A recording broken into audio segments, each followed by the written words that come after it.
बड़ी खबर आपको बता दें, जैसा इंडिया टीवी लगातार रिपोर्ट कर रहा था कि जितने भी सीनियर लीडर्स हैं विपक्ष के, उनसे राजनाथ सिंह की बातचीत हुई है और स्पीकर के पद पर एक आम सहमति बनाने का प्रयास भी किया गया, क्योंकि अभी तक परंपरा यही रही है।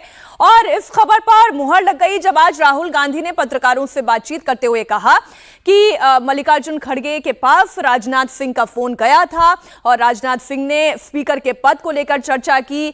आज राहुल गांधी ने यह भी कहा कि इसे लेकर हम भी अपना समर्थन देने के लिए तैयार हैं, लेकिन पेच फंसता है डिप्टी स्पीकर के पद को लेकर।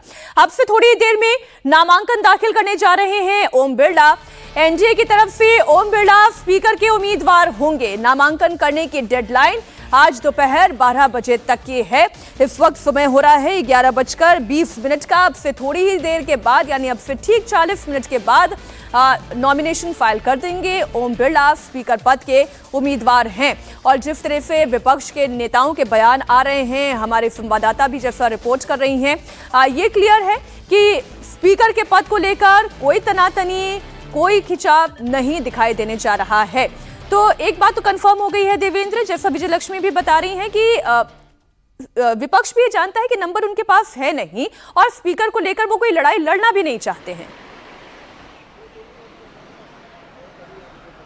या बिल्कुल मीनाक्षी, और सत्ता पक्ष को भी ये इंडिकेशन है कि वहाँ से कोई कैंडिडेट नहीं आ रहा है। तो नंबर्स को लेके जो एक होमवर्क कल किया जा रहा था, कल बहुत ज़्यादा उस पर किया जा रहा था कि नंबर्स को लेके जो सांसद ऑलरेडी हैं एनडीए के साथ, इसमें क्या कोई और इजाफा कराया जा सकता है, क्योंकि हम सभी जानते हैं कि वो एक गोपनीय मतदान होता है जब लोकसभा अध्यक्ष का चुनाव होता है या डिप्टी स्पीकर का जब चुनाव होता है। तो वो सारे होमवर्क किए जा रहे थे। आज उस मामले को लेकर बिल्कुल से निश्चिंता वाली स्थिति है। गवर्नमेंट सोर्सेज के द्वारा हमें इस बात की जानकारी मिल रही है और वो सारी प्रक्रिया को पूरी करने में लगे हुए हैं और कल एक तरह से सर्वसम्मति से लोकसभा अध्यक्ष के तौर पर ओम बिरला पदभार संभाल लेंगे। आज बस उनका नॉमिनेशन होना है, क्योंकि अब से थोड़ी देर के अंदर सेक्रेटरी जनरल को वो नॉमिनेशन कर दिया जाएगा। मीनाक्षी, लेकिन देवेंद्र, ओम बिरला का ही नाम क्यों? क्योंकि अभी थोड़ी देर पहले जब महुआ माझी का हम स्टेटमेंट सुन रहे थे, वो ये कह रहे थे कि उन्होंने वो किया जो कभी इतिहास में नहीं हुआ। इतने सारे सांसदों को एक बार में निलंबित कर दिया, हमसे बातचीत भी नहीं की गई। बड़ा ही उनका रुष्ट, एक तरीके से कहा बड़ा स्ट्रिक्ट रवैया उनका सदन के अंदर था,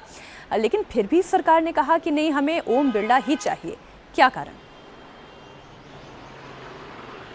देखिए, वो फैसला मीनाक्षी अगर आप देखें तो व्यक्ति विशेष का फैसला नहीं था, बल्कि आप मेजॉरिटी में जो सेंस ऑफ द हाउस था, मेजॉरिटी के हिसाब से वो फैसला था। जब क्योंकि हाउस चलाने से पहले जब बिजनेस एडवाइजरी कमेटी की बैठक हो या बाकी दलों के नेताओं के साथ जो बैठक होती है, उन बैठकों में भी इस बात को कहा जाता था कि सदन की कार्यवाही बाधित करने का कोई मतलब नहीं, इस परिपाटी पर रोक लगनी चाहिए, किसी न किसी को रोक लगाना होगा और अगर आपको किसी बात पर एतराज़ है तो आप हाउस में से निकलकर बाहर चले जाएं।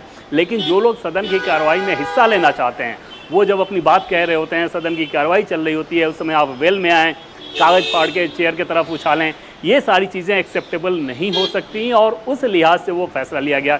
ओम बिरला जी के अलावा अगर कोई और भी स्पीकर होते उस समय मीनाक्षी, तो शायद फैसला यही होता, क्योंकि हाउस का जो मेजॉरिटी का जो सेंस था, वो मेजॉरिटी का सेंस ऐसा ही था और हम सभी जानते हैं कि लोकतंत्र को बहुमत से ही चलाया जाता है। तो उस लिहाज से अगर चेयर पर कोई और भी व्यक्ति हो तो वो इस काम को करेगा। इस बार के हाउस में वो देखने वाली बात होगी कि क्या वो आक्रामकता, वो डिसिप्लिन, आक्रामकता से ज़्यादा बेहतर वर्ड शायद डिसिप्लिन होगा, क्या वो डिसिप्लिन ये रखा जा रहा है कि अगर आप वेल में आएंगे, कागज़ फाड़ के फेंकेंगे, हाउस की कार्रवाई को बाधित करने की कोशिश करेंगे, प्लेकार्ड्स दिखाएंगे, तो इन सारी चीज़ों को हाउस के अंदर टॉलरेट नहीं किया जाएगा। अगर आपको प्रोटेस्ट करना है तो बाहर सीढ़ी पे आके आप कर सकते हैं, कैंपस में कर सकते हैं, बाकी सारे स्लोगन्स आप लगा सकते हैं, लेकिन हाउस में ये चीज़ें एक्सेप्टेबल नहीं। और ये वजह है कि ओम बिरला को लेकर भले ही अपोजिशन के कुछ सांसद इस बात को कह रहे हैं निलंबन के मामले में, लेकिन मोटे तौर पर अगर उनके 5 साल के आप कार्यकाल को देखें तो उन 5 साल के कार्यकाल में ज़्यादातर समय ऐसा था जब अपोजिशन उनके व्यवहार को लेकर संतुष्ट रहता था।